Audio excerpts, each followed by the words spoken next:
അമ്മേ പരിശുദ്ധ അമ്മേ, അമ്മേ പരിശുദ്ധമേ, ദൈവമാതാവേ, കൃപാസനത്തിലൂടെ ഞങ്ങളുടെ ദേശത്തിനും അമ്മ മധ്യസ്ഥം തേടി തന്ന എല്ലാ അനുഗ്രഹങ്ങൾക്കും കൃപകൾക്കും ഞങ്ങളിപ്പോൾ ഹൃദയം നിറഞ്ഞ നന്ദി പറയുന്നു.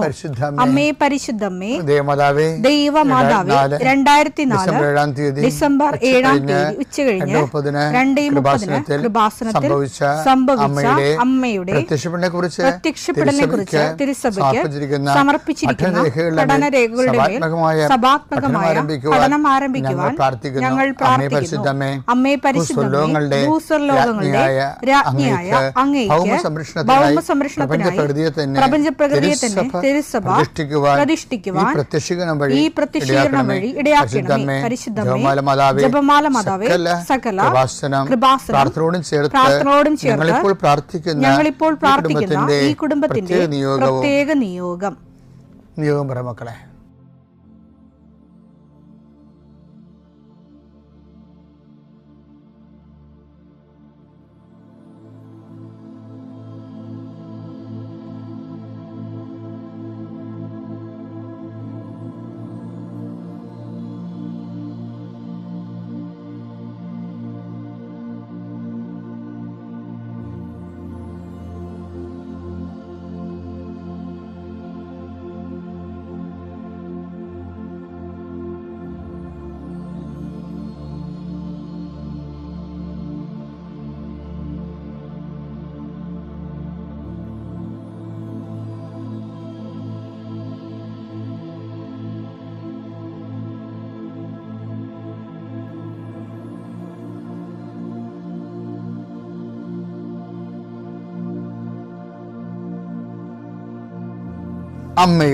അമ്മയുടെ പ്രത്യക്ഷീകരണത്തിന്റെ ഈ അനുഗ്രഹവേളയിൽ ഞങ്ങൾക്ക് സാധിച്ചു തരുവാൻ കനിയണമേ. ആമേൻ. വിശ്വാസ പ്രമാണം. സർവശക്തനായ പിതാവും ആകാശത്തിന്റെയും ഭൂമിയുടെയും സൃഷ്ടാവുമായ ദൈവത്തിൽ ഞാൻ വിശ്വസിക്കുന്നു. അവിടുത്തെ ഏകപുത്രനും ഞങ്ങളുടെ കർത്താവുമായ ഈശോമിശിഹായിലും ഞാൻ വിശ്വസിക്കുന്നു. ഈ പുത്രൻ പരിശുദ്ധാത്മാവിനാൽ ഗർഭസ്ഥനായി കന്യകാമറിയത്തിൽ നിന്ന് പിറന്ന് പൊന്തിയോസ് പീലാത്തോസിന്റെ കാലത്ത് പീഡകൾ സഹിച്ച് കുരിശിൽ തറയ്ക്കപ്പെട്ട് മരിച്ച് അടക്കപ്പെട്ട് പാതാളങ്ങളിൽ ഇറങ്ങി മരിച്ചവരുടെ ഇടയിൽ നിന്ന് 3-ാം നാൾ ഉയർത്ത് സ്വർഗത്തിലേക്ക് എഴുന്നള്ളി സർവശക്തിയുള്ള പിതാവായ ദൈവത്തിന്റെ വലതുഭാഗത്തിരിക്കുന്നു. അവിടെ നിന്ന് ജീവിക്കുന്നവരെയും മരിച്ചവരെയും വിധിക്കുവാൻ വരുമെന്നും ഞാൻ വിശ്വസിക്കുന്നു. പരിശുദ്ധാത്മാവിലും ഞാൻ വിശ്വസിക്കുന്നു. വിശുദ്ധ കത്തോലിക്കാ സഭയിലും പുണ്യവാന്മാരുടെ ഐക്യത്തിലും പാപങ്ങളുടെ മോചനത്തിലും ശരീരത്തിന്റെ ഉയർപ്പിലും നിത്യമായ ജീവിതത്തിലും ഞാൻ വിശ്വസിക്കുന്നു. ആമേൻ. സുഖസ്ഥനായ ഞങ്ങളുടെ പിതാവേ, അങ്ങയുടെ നാമം പൂജിതമാകണമേ. അങ്ങയുടെ രാജ്യം വരണമേ. അങ്ങയുടെ തിരുമനസ് സ്വർഗത്തിലെ പോലെ ഭൂമിയിലും ആകണമേ. അന്നു വേണ്ടുന്ന ആഹാരം ഇന്ന് ഞങ്ങൾക്ക് തരണമേ. ഞങ്ങളോട് തെറ്റ് ചെയ്യുന്നവരോട് ഞങ്ങൾ ക്ഷമിക്കുന്നത് പോലെ ഞങ്ങളുടെ തെറ്റുകൾ ഞങ്ങളോടും ക്ഷമിക്കണമേ. ഞങ്ങളെ പ്രലോഭനത്തിൽ ഉൾപ്പെടുത്തരുതേ, തിന്മയിൽ ഞങ്ങൾ രക്ഷിക്കണമേ. ആമേൻ. നന്മ നിറഞ്ഞ മറിയമേ, സ്വസ്തി. കർത്താവ് അങ്ങയുടെ കൂടെ സ്ത്രീകളിൽ അങ്ങ് അനുഗ്രഹിക്കപ്പെട്ടവളാകുന്നു. അങ്ങയുടെ ഉദരത്തിൻ ഫലമായി ഈശോ അനുഗ്രഹിക്കപ്പെട്ടവനാകുന്നു. പരിശുദ്ധ മറിയമേ, തമ്പുരാന്റെ അമ്മേ, പാപികളായ ഞങ്ങൾക്ക് വേണ്ടി ഇപ്പോഴും ഞങ്ങളുടെ മരണസമയത്തും തമ്പുരാനോട് അപേക്ഷിക്കണമേ. ആമേൻ. കർത്താവിന്റെ ഉന്നതമായ നാമത്തിന് സ്വന്തം ചെയ്യും. കർത്താവിന്റെ വിശുദ്ധ പൗരോഹിത്യത്തെ മഹത്വപ്പെടുത്തണമേ. കർത്താവ് സഭയിലുള്ള സാന്നിധ്യം പ്രകടമാക്കണമേ. ഈശോയെ, ഈ ആഴ്ചയിലെ അങ്ങയുടെ കാരുണ്യം കണ്ണുനീരോടെ ആഗ്രഹിക്കുന്നുണ്ട്. ഈശോയെ, മുട്ടിന് താഴേക്ക്, കാൽമുട്ടിന് താഴേക്ക്, തുടയിലേക്ക് നീര് പൊങ്ങിക്കിടക്കണ കണ്ട് കർത്താവ്യത്തെ സ്പർശിക്കും. ജോലി സംബന്ധമായ യാത്ര ചെയ്യുന്നവർ യാത്ര മുടങ്ങിപ്പോരുണ്ട്. ഈശോയെ, കാലുകൾ ഉദച്ചും വാഹന അപകടത്തിലും മരത്തിൽ നിന്ന് വീണും പലരും ഈ ദിവസങ്ങളിൽ അവരുടെ ഫോട്ടോയും കൂടെ എൻ്റെ അടുത്ത് വന്ന് അവരെല്ലാം ഞാനിപ്പോൾ ഓർത്ത് പ്രാർത്ഥിക്കണം. ഈശോയെ, ഈശോ, നിന്റെ തിരുമുറുമ്പാർന്ന വലതുകരം, ആണിപ്പടുതാർന്ന അത്ഭുതകരം കിടപ്പ് രോഗികളുടെ മേൽ നീ നീട്ടണമെന്ന് പ്രാർത്ഥിക്കും. ഈ പോകുന്നിടത്തെല്ലാം നിന്റെ കൂടെ ഞാനുണ്ടാകുന്ന നല്ല കർത്താവേ, നിന്റെ ചൈതന്യം അവരിലേക്ക് ആവസിക്കുകയും എൻ്റെ പ്രാർത്ഥനയിൽ ആശ്രയിച്ചിരുന്ന് പ്രാർത്ഥിക്കുമ്പോൾ എൻ്റെ കാര്യം അച്ഛൻ പറഞ്ഞില്ലല്ലോ എന്ന് ഓർത്ത് ഇപ്പം സങ്കടപ്പെടുന്നവരെ അവർ മനസ്സിൽ വിചാരിക്കുന്ന കാര്യത്തിന് മേലെ മാതാവിൻ്റെ മധ്യസ്ഥത്തിൽ യേശു നാമത്തിലെ വിടുതൽ ലഭിക്കട്ടെ. പിതാവും പുത്രനും പരിശുദ്ധാത്മാവിൽ നീക്കുവാമേ. ഇവിടെ ഞാൻ ആദ്യമായിട്ട് ക്ലാസ് എടുക്കണത്, സെമിനാറിന് ക്ലാസ് എടുക്കണത് 1984 അന്ന് അച്ഛനായിട്ടില്ല, ബ്രദറാണ്. അപ്പോൾ എൻ്റെ ഇടവകയിൽ വികാരി ഫാദർ രാജൻ മേനംകാട്ടെന്നും പറഞ്ഞൊരു അച്ഛനുണ്ടായിരുന്നു. അച്ഛൻ ഈ ലിറ്റിൽ വേ അസോസിയേഷൻ്റെ സംഘടനയുടെ ഡയസിഷൻ ഡയറക്ടറാണ്. അപ്പോൾ ലിറ്റിൽ വേ അസോസിയേഷൻ എന്ന് പറഞ്ഞാൽ കൊച്ചുറേസ്യയുടെ കുറുക്ക് വഴികൾ, ചെറിയ വഴികളിലൂടെ സുവിശേഷ കൈമാറ്റവും ക്രിസ്തുവിനെ കൊടുക്കുക, അങ്ങനെയുള്ള സുവിശേഷയുടെ ആത്മീയതയിൽ അധിഷ്ഠാനപ്പെട്ടവരാണ് ലിറ്റിൽ വേ എന്ന് പറയുന്നത്. അപ്പോൾ അവർക്ക് ഇങ്ങനെ മാസം മാസം ക്ലാസ്സുകളൊക്കെ ഉണ്ടാകും. ഒരു ദിവസം സെമിനാരിൽ വന്നപ്പോൾ ഈ രാജനച്ഛനോട് പറഞ്ഞു, എടാ ജോസ്പേ ഒരു സെമിനാർ നോക്കണം എന്ന് ചോദിക്കും. പുള്ളി ഭയങ്കര സ്നേഹത്തോടെ ഭയങ്കര സ്പീഡോടെ പറയുന്ന കൊച്ചു സ്റ്റൈൽ വർത്തമാനക്കാരനാണ്. അപ്പോൾ ഞാൻ പറഞ്ഞു, ഞാൻ വരാച്ചാന്ന് പറഞ്ഞു. അപ്പം ഞാൻ ഈ സെമിനാരിൽ പഠിക്കണ കാലമല്ലേ, അപ്പം ഈ യൂത്തിനോട് എന്നാ പറയാനാ. അപ്പം അന്ന് ഒരു വാർത്ത വന്ന് 84 പത്രത്തിൽ മണിപ്പൂർ മുഖ്യൻ വെടിയേറ്റ് മരിച്ചു. അപ്പോൾ അക്കാലങ്ങളിലും ഇക്കാലങ്ങളിലും മണിപ്പൂർ എപ്പോഴും ആൾക്കാർ തമ്മിൽ വെടി വെക്കുന്ന സ്ഥലമാണ്. ഈ മണിപ്പൂർ ഇപ്പം തുടങ്ങിയൊന്നുമല്ലേ, എത്രയോ വർഷമായിട്ടാണ് ആ സംഭവം ഈ ഓരോരോ ഗോത്രക്കാർ തമ്മിൽ വെടിവെക്കണത്. ആരും പരിക്കാൻ അനുവദിക്കത്തില്ല. അപ്പം ഞാൻ ആ പത്രം നോക്കിയപ്പോൾ ആ പത്രത്തിൻ്റെ ആ ഒരു പേജിൽ തന്നെ 2-3 കൊലപാതകങ്ങളും കുറ്റകൃത്യങ്ങളും ഒക്കെ ഉണ്ടായി.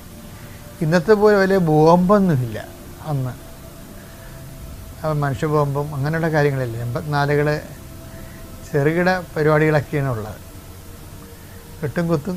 പക്ഷേ പത്രക്കാർ കൊണ്ടുവന്ന് ഫ്രണ്ട് പേജിലൊക്കെ ഇടും. അപ്പോൾ നാട്ടിലെ കുറ്റകൃത്യങ്ങൾ നടക്കുന്നു, കുറ്റവാസനയുള്ളവരുടെ എണ്ണം പെരുകുന്നു എന്നുള്ളൊരു ഇംപ്രഷൻ നമുക്ക് തോന്നും. അപ്പോൾ ഇത് ഈ പത്രത്തിന് മുഖപേജ് ഫ്രണ്ട് പേജ് അവിടെ ബോർഡെ കൊണ്ടുപോയി പറ്റിച്ച് വെക്കണം. അന്ന് ബോർഡൊക്കെ ഉള്ളൂ, ഇന്നത്തെ പോലെയുള്ള പ്രൊജക്ഷനും കാര്യങ്ങളൊന്നുമില്ല. എന്നിട്ട് എൻ്റെ മനസ്സിൽ വന്നത്, ആ കാലങ്ങളിൽ വേറൊരു മാഗസിൻ ഇറങ്ങുമായിരുന്നു. കുറേ മാഗസിൻ നിന്ന് പോയായിരുന്നേ. പണ്ട് സാംസ്കാരിക കേരളം ഇപ്പം അല്പം ശുഷ്കമാണെന്ന് വേണേൽ പറയാം. പണ്ട് കുറേ നല്ല സാംസ്കാരിക സാമൂഹ്യ ക്രിട്ടിക്കൽ പല മാഗസിനുകളുണ്ടായിരുന്നു. ആൾക്കാർ വായിക്കുകയും ചെയ്യുമായിരുന്നു. ഇപ്പം അത്തരം വായനകളെല്ലാം മാറിയതിന് ശേഷം നമ്മൾ മൊബൈലിലുള്ള ന്യൂസുകളാണ്, അത് പലതും മുക്കാലും നെഗറ്റീവ് ന്യൂസുകളാണ് ഇപ്പോൾ ഉള്ളത്. നെഗറ്റീവ് ന്യൂസുകൾ നമ്മൾ ഒരു ന്യൂസ് ആൾക്കാർ വായിക്കണമെങ്കിൽ അത് കുറഞ്ഞ പക്ഷേ 60% നെഗറ്റീവായാൽ മാത്രമേ ആൾക്കാർക്ക് വായിക്കാനൊരു ഇൻട്രസ്റ്റ് തോന്നത്തുള്ളൂ. അങ്ങനെ രീതിയിലേക്ക് നമ്മുടെ മനസ്സല്പം രോഗം പിടിക്കുകയോ രോഗം പിടിപ്പിക്കുകയോ ചെയ്തിട്ടുണ്ട് ഇപ്പോൾ ഈ കാലഘട്ടത്തിൽ. അപ്പോൾ ഈ കാലഘട്ടത്തിൻ്റെ പ്രത്യേകതയാണത്. അപ്പോൾ അന്ന് സൈക്കോളജി എന്നും പറഞ്ഞൊരു മാസിക ഉണ്ടായിരുന്നു, മനഃശാസ്ത്രം. അപ്പം ഞാൻ എൻ്റെ ചെറുപ്പകാലമായ കാരണം ഈ മനഃശാസ്ത്രം മാസികയെല്ലാം തേടിപ്പിടിച്ച് വായിക്കുന്ന ഒരു സ്വഭാവം ഉണ്ടായിരുന്നു. അപ്പോൾ അതിൻ്റെ അകത്ത് ഒരു ആർട്ടിക്കിൾ എന്നെ ഈ മണിപ്പൂർ മുഖ്യം വെടിയേറ്റ് മരിച്ച ആ ന്യൂസ് വായിച്ചപ്പോൾ എൻ്റെ മനസ്സിൽ വന്നത് ഒരു കുറ്റവാളികൾ ഉണ്ടാകുന്നതിനെക്കുറിച്ച് നമ്മൾ ഈ മനഃശാസ്ത്ര മാസിക അന്ന് വന്ന ലേഖനമാണ്. അതിൻ്റെ അകത്തുള്ള പ്രധാനപ്പെട്ട വിഷയത്തിൽ അവർ മുന്നോട്ട് വെക്കുന്ന ആശയം ഇതാണ്. എന്താണ്? ആരും കുറ്റവാളികളായി ജനിക്കുന്നില്ല, സാഹചര്യം അവരെ കുറ്റവാളികളാക്കുകയാണ്, സമൂഹമാണ് ഉത്തരവാദി. അന്നത്തെ നാടകങ്ങളൊക്കെ കണ്ടു കഴിഞ്ഞാലും സിനിമ കണ്ടാലും ഈ തീം വളരെ ശക്തമാണ്. അതിനെ സപ്പോർട്ട് ചെയ്യാൻ വേണ്ടി ആണ് ഈ മാസികകളും ആ രീതിയിലാണ് ചിന്തിക്കുന്നത്. അതായത് ആരും കുറ്റവാളികളായിട്ട് ജനിക്കുന്നില്ല, മനുഷ്യൻ സാഹചര്യം അവരെ കുറ്റവാളികളാക്കുകയാണ്, അല്ലെങ്കിൽ കുറ്റവാളികൾ ആക്കപ്പെടുകയാണ് ചെയ്യണമെന്നുള്ള ഒരു സ്റ്റേറ്റ്മെൻറ്റ്. അത് വിത്ത് നറേഷൻ നന്നായി ഓടിക്കൊണ്ടിരുന്ന കാലമാണത്. അപ്പോൾ ഞാനും അതിനോടാണ് ചായ്വുണ്ടായിരുന്നത്. കാര്യം ഈ കുറ്റവാളികൾ ആയിട്ട് എല്ലാവരും അമ്മയുടെ ഉദരത്തിൽ നിന്ന് നിഷ്കളങ്കരായിട്ടാണ് ജനിക്കുന്നത്. അപ്പോൾ അതിനൊക്കെ കുറേ സൈക്കോളജിസ്റ്റിൻ്റെ കോട്ടിങ്സൊക്കെ ഉണ്ടാവും, അതൊക്കെ പറയും നമ്മൾ, അതിലേക്ക് നയിക്കണം. എന്നിട്ട് അതാണ് ക്ലാസ്. അപ്പോൾ ആ ഒരു സ്റ്റാറ്റസിൽ തന്നെയാണ് കുറേ നാളുകൾ ജീവിച്ചത്. കാരണം കുറ്റവാളികളായിട്ട് ആരും ജനിക്കണില്ല, സാഹചര്യവും സമൂഹവും അവരെ കുറ്റവാളികളാക്കുകയാണ്, ആ കുറ്റവാളികളുടെ ഉത്തരവാദിത്വം സമൂഹത്തിൻ്റെതാണ് എന്ന് ഒക്കെ ഉള്ള ഒരു നിരീക്ഷണവും നരേഷനും. പക്ഷേ ഞാൻ ഒരു കാലത്ത് ഈ വേദപുസ്തകം എന്നെ വല്ലാത്ത രീതിയിൽ ഒരു യൂട്ടേൺ എടുപ്പിച്ചു ഈ വിഷയത്തിൽ.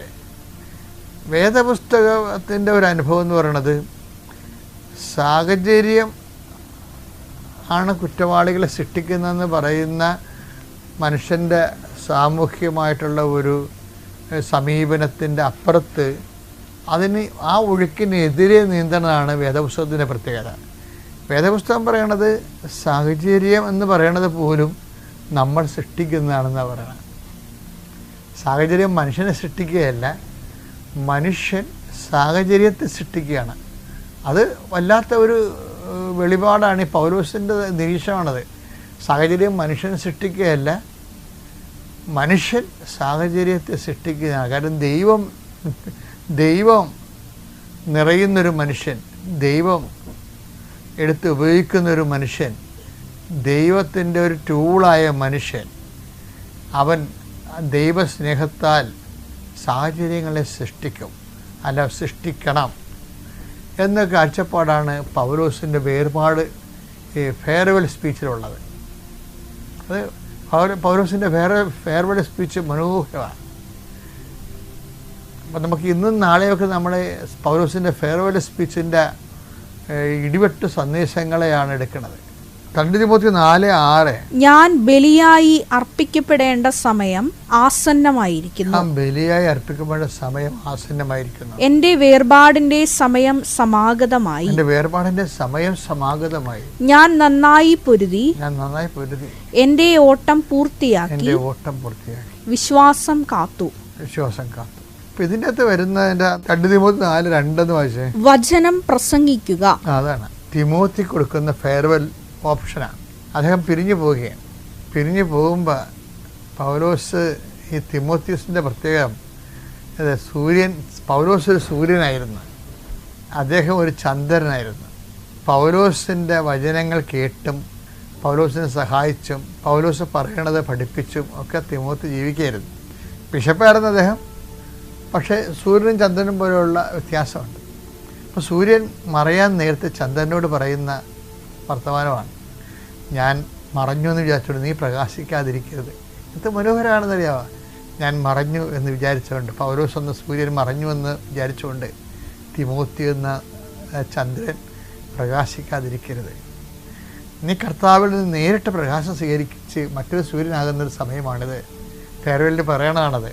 വചനം പ്രസംഗിക്കുക. സാഹചര്യങ്ങൾ അനുകൂലമാണെങ്കിലും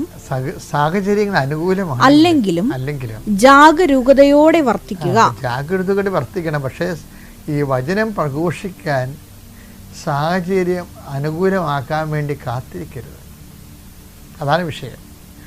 എന്ന് വെച്ച് കഴിഞ്ഞാൽ സാഹചര്യം അനുകൂലമാകാൻ വേണ്ടി കാത്തിരുന്നവരാരും സുവിശേഷം പ്രസക്തമായി മാറിയിട്ടില്ല.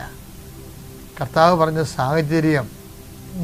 സാഹചര്യവും സുവിശേഷവും തമ്മിൽ യാതൊരു ബന്ധവുമില്ലെന്നാണ്. നമ്മുടേതായിട്ടുള്ള ഒരു വിവേകം കാണിക്കണം. പക്ഷെ വിവേകം കൊണ്ട് സുവിശേഷം വിലങ്ങ് വെക്കപ്പെടാത്ത സുവിശേഷത്തിന് നിൻ്റെ വിവേകത്തിൻ്റെ വിലങ്ങ് വെക്കരുത്. അതാണ് വിഷയം. എന്ന് വെച്ച് കഴിഞ്ഞാൽ നീ നിൻ്റെ സേഫ് നോക്കിയിട്ട് നീ വചനം ഈ കാലത്ത് പ്രഘോഷിച്ചു കഴിഞ്ഞാൽ നീ ആക്രമിക്കപ്പെടുകയോ അല്ലെങ്കിൽ പലതരത്തിലുള്ള വിഷയത്തിൽ ചെന്ന് ചാടുകയോ ചെയ്യുമെന്ന് പറഞ്ഞു ചോദിച്ചിട്ടുണ്ട്. അങ്ങനെ പറഞ്ഞ് സുവിശേഷ പ്രഘോഷത്തിന് പറ്റിയ കാലമല്ല ഇത് എന്ന് ചിന്തിച്ച് സുവിശേഷം കൈമാറാതെ മരിച്ചു പോയവരുടെ കോടികൾ അവരുടെ ശവക്കല്ലറ കയറുന്നതുകൊണ്ട് തന്നെയാണ് ഞാനിത് പറയുന്നത്. എന്താ കാരണം എന്ന് വെച്ച് കഴിഞ്ഞാൽ ഇത് ഒരു ആധ്യാത്മിക ശൈത്യത്തിൻ്റെ ഒരു സമീപനമാണ്. എന്താണ് ഇത്? സുവിശേഷം കൈമാറാൻ പറ്റിയ കാലമല്ലെന്ന്. പക്ഷേ ആരാണ് അത്? അതിൻ്റെ സാഹചര്യം ഇല്ലെന്നാണ് പറയണത്. പക്ഷെ സാഹചര്യം ആരാ സൃഷ്ടിക്കണത്? നീ ദൈവത്തിൻ്റെ സ്നേഹത്തിൽ നിറഞ്ഞ് കഴിയുമ്പോൾ ദൈവത്തിൻ്റെ സ്നേഹത്തിൽ നിറഞ്ഞ അഭിഷിക്തനാണ്. അവൻ്റെ മുമ്പിൽ സാഹചര്യങ്ങൾ താനേ വരും. സമയത്തും അസമയത്തും, സാഹചര്യം അനുകൂലമാണെങ്കിലും അല്ലെങ്കിലും. ഇപ്പം സാഹചര്യമല്ല സുവിശേഷത്തെ കൈമാറുന്നത്, മറിച്ച് സുവിശേഷം കൈമാറുന്നതിന് സുവിശേഷം തന്നെയാണ് സാഹചര്യം ഉണ്ടാക്കുന്നത്. അത് കടുത്ത ദൈവസ്നേഹത്തിലാണ്. കാര്യം പൗലോസ് പിരിഞ്ഞു പോകുമ്പോഴും ചിലരൊക്കെ പറയുവേ, ആദിമസഭയിലൊക്കെ അങ്ങനെയൊക്കെ നടക്കുമായിരുന്നു, ഇപ്പോഴൊന്നും പറഞ്ഞ് അതൊക്കെ നടക്കുക. അതാണ് സംഭവം. അവർ പാതെറുക്കുകയാണ്. ശരിക്കും അവർ തെറുത്തിട്ട് അതിൻ്റെ അകത്ത് ചുരുണ്ടുകൂടി കിടന്ന് സുഖസുക്ഷുപ്തിയിലങ്ങ് മരിച്ചു പോകും. അത്രയേ ഉള്ളൂ. അപ്പോൾ ഇങ്ങനെ ചിന്തിക്കുന്ന ആൾ തന്നെ, അത് തന്നെയല്ല ഈ why should we promote Jesus എന്ന് പോലും ചോദിക്കുന്ന ഭയങ്കര സാധാന്യമായിട്ടുള്ള ശക്തി അവശേഷിച്ചിട്ടുള്ള ചിന്തകന്മാർ വരെ സഭയുടെ ഉള്ളിലുണ്ട്. Why should we promote? അതായത് അവർ ചിലർ ഏകരക്ഷകൻ എന്നുള്ള കോൺസെപ്റ്റ് വരെ ആക്രമിക്കും. അങ്ങനെ നമുക്ക് പറയേണ്ട കാര്യം ഉണ്ടോ എന്നൊക്കെ ചോദിക്കും. എന്തിനാണ്? ഇവർക്ക് എല്ലാവരുടെയും തോളെ കൈയിടണം, കോംപ്രമൈസ് ചെയ്യണം, ഒത്തുതീർപ്പുണ്ടാക്കണം. ആ ഒത്തുതീർപ്പിലൂടെ ജീസസിനെ ഇവർ സൈഡ് ചെയ്യും. ഇന്ന് കാണുന്നേക്കണം, നോക്കിയാൽ മതി. ഒത്തുതീർപ്പിലൂടെ ജീസസിനെ അവർ സൈഡ് ചെയ്യുകയും അവർ മിഷണറി ആകുന്നവർ ആക്ടിവിസ്റ്റുകളായി മാറുകയും ചെയ്യുന്നു. ആ ഒരു അപകടമാണിത്. ആ ഒരു സമയത്താണ് പൗലോസിൻ്റെ ഈ തിമോത്തിയുടെ ലേഖനങ്ങൾ. ഉടമ്പടിയിൽ അനേകം മക്കൾ സുവിശേഷ വേലക്കാരാണ്. ശരിക്കും അവരൊക്കെ ഇത് പൗലോസിൻ്റെ ഈ വചനങ്ങൾ കേൾക്കണം. സാഹചര്യങ്ങൾ അനുകൂലമാണെങ്കിലും അല്ലെങ്കിലും ജാഗ്രതയോടെ വർത്തിക്കുക. സാഹചര്യം അനുകൂലമാണെങ്കിൽ അല്ലെങ്കിലും പിന്നെന്താണ്? മറ്റുള്ളവരിൽ ബോധ്യം ജനിപ്പിക്കുകയും അവരെ ശാസിക്കുകയും. അതായത് വചനത്തിന്റെ വഴികളിലല്ല അവരെങ്കിലേ അവരെ ശാസിക്കാൻ ബാധ്യസ്ഥരാണ് നമ്മൾ. ഉദ്ബോധിപ്പിക്കുകയും ചെയ്യുക. അപ്പം അതാണ് വിഷയം. അപ്പം എന്ന് വെച്ചാൽ ചിലപ്പോഴും നമ്മളെ ശ്രദ്ധിക്കണമെന്ന് വെച്ചാൽ നമ്മൾ ഈ വിഷയത്തിൽ അഡമൻ്റ് എന്നല്ല, സത്യസന്ധരാണ്. അഡമൻസി എന്ന് പറയേണ്ട കാര്യമില്ല, പിടിവാശി അങ്ങനെയൊന്നുമല്ല. മറിച്ച് സുവിശേഷത്തിൻ്റെ സത്യമാണ്. അത് കൈമാറുമ്പോൾ നമുക്കൊരു സത്യം ഉണ്ടാകണം. ആ സത്യം സാഹചര്യങ്ങൾ സൃഷ്ടിച്ചുകൊണ്ടേയിരിക്കും സുവിശേഷ കൈമാറ്റം. That is what I meant. Thank U.